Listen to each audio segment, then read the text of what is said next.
Hey guys, welcome back. In today's video, we are talking about how AMC is wiping out the shorts, the great AMC news, the 43 million volume hidden away, and many more in this video. First, we're taking a look at this. The game's just changed for AMC short sellers. It is now a game of cutting losses and survivability. A monster wipeout is now on the table. So let's talk about why the things have changed for AMC now and for the short sellers and why we are on the attack. Because of the great news that have been coming out in just one day today for AMC. Firstly, we're seeing this Adam Aaron tweet. Gold prices are soaring. AMC's high growth shares and warrants are again worth more than what we paid for them. Our shareholders enjoyed that investment, but the smart money on Wall Street laughed at us. With gold prices now above $42.75 an ounce, who is laughing now? With a picture saying, he who laughs last laughs best. And so this is the first we are looking at. One of the things we've been focusing on is AMC's investments, especially their investments in Highcroft. And we have seen how well it's done for them. And continuously with the market right now, whether it's gold prices or silver prices still on the uptrend, we're likely to see our investments create even more returns. And so this is what we've talked about with how well AMC has done with the money that they have in terms of how it's produced enough income, enough investment. But it's also about how previously when Wall Street laughed at us, clearly they were wrong about this and the message that Adam Aaron wants to send. But we have to pair up with other things that he's talked about. Another thing is looking at this, and this is the real news announced today. Highcroft pays off all of its debt. Highcroft's share price has more than quadrupled so far in 2025. It's raised cash by diluting shareholders, but as a result, was able to pay off all its debt. How many times have I said it? Cash is king. And so this is why I've said with how Adam Aaron, we've talked about this in the past before, is that he is someone who's known for dropping hints. And with the last two tweets that we've already talked about, I feel like he's dropped plenty of subtle hints.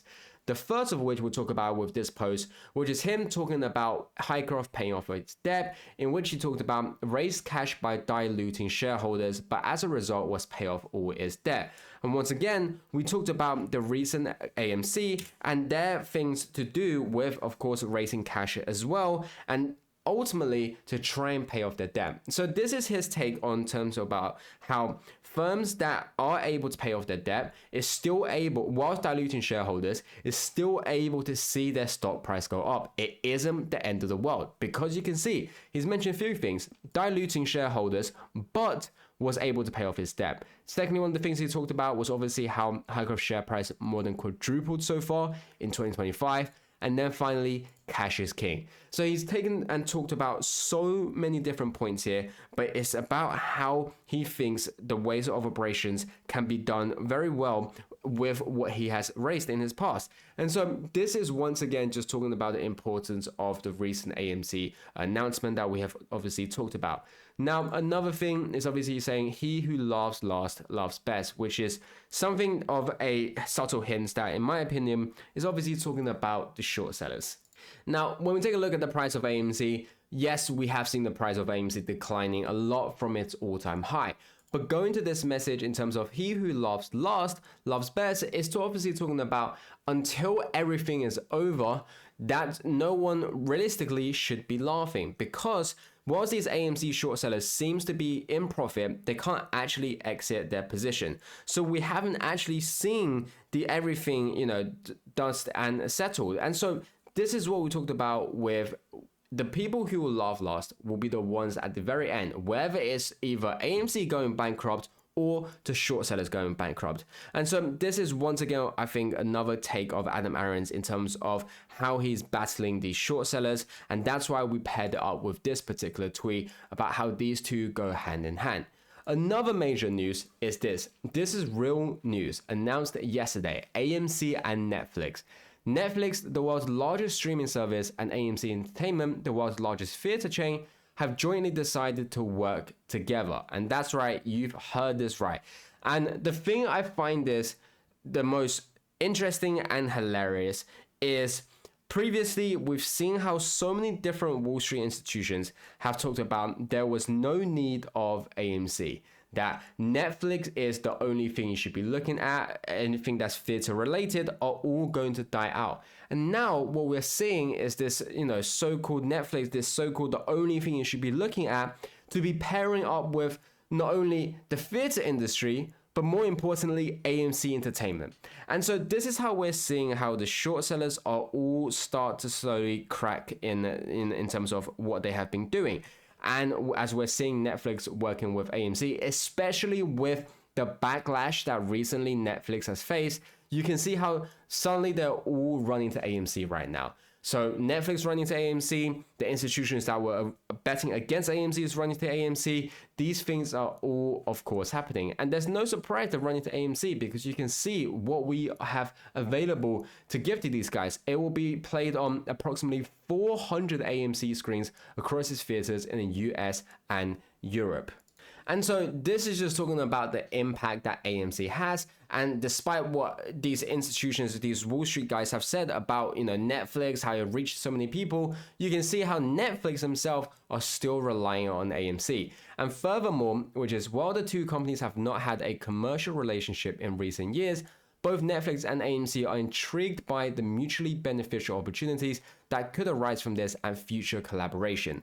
And so, once again, going back to what these people are saying, people who said that Netflix was going to survive and AMC along with the industry was going to die, how can you tackle this point about how Netflix and AMC could potentially have more future collaborations? And once again, it's just showcasing how the short sellers are wrong, have been wrong, continuously will be wrong, and why we are obviously going to beat these guys. And so in light of this, in terms of what's happening, yesterday we talked about the AMC dark pool volume. 80%, 19.9 million volume being hidden away. Today, when you take a look at the AMC off exchange, so once you look at the percentage, it's 75%, which is 5% less from yesterday. You have to look at the volume. 43.3 million volume was stolen from us, was hidden away. And this is, as you can see on the AMC price action as well, we obviously saw AMC go up today, but yet it's ended the day down 2.48%. So why was the price going up? Obviously with the collaboration of Netflix. And it's more of the message that it was sending in terms of the impact that AMC has and the potential that AMC has. And so these market makers obviously saw this happening and they start hiding all of the volume. Yes, it's only 75%, 5% down from yesterday, but the volume itself is 43 million, more than 23 million volume than yesterday. And so this is just how ridiculous this is obviously getting, is how they're stealing the volume away from us. So if you don't think that this particular news was, good for AMC or that it was impacting AMC, then this should really change your mind, because if there was no need to suppress AMC, if they didn't think this piece of news was going to positively impact AMC, they wouldn't be utilizing the dark pool like this. They wouldn't be taking away 43 million volume away from us if they weren't afraid of obviously what's happening. And then on top of this, and you can see AMC shareholders benefit from voting yes. So one of the things that we talked about earlier in the video is obviously about the AMC announcement. And then you can see this, in terms of some of the benefits, AMC becomes an empire, debt-free at $30, tens of billions of cash surplus at 100, hundreds of billions of cash surplus at 500. And so this is talking about how AMC will be able to profit if we were to see AMC price at these levels. So you should look at this from two ways. Firstly, you should see about this is why they've constantly tried to steal the volume away from AMC, why they constantly suppress, because they understand how powerful AMC can get when it's at these certain prices. Even at $30, and bear in mind, our all-time high is way higher than this, AMC can already be debt-free. And they know this, and it's why we talked about earlier with how Adam Aaron has obviously linked, and talked about the Hycroft in terms of diluting shareholders, but was able to pay off all his debt. And so this is ultimately the power that AMC can have and will have if it obviously see its price go up. And so once again, this isn't me telling you, you should vote yes, nor is it me telling you should vote no. Like I said, you should always make your own decision. You should do your own due diligence and you should do your own research and then come and conclude to your own decision. But it's about understanding what has been stolen away from us. It's about understanding what we could have had, what we can have, and all the, the pros and cons. That is everything that you should consider. And this linking with what Adam Aaron has said, linking with why they've been stealing away volume from us because they're afraid of what we can do, should all be indications of just how powerful AMC can truly be, but also how scared these short sellers are of us and the power that we hold. And you guys, as always, now this is a financial advisor. Do take our second of some. Make sure to do your own due diligence research, and I'll catch you guys next time.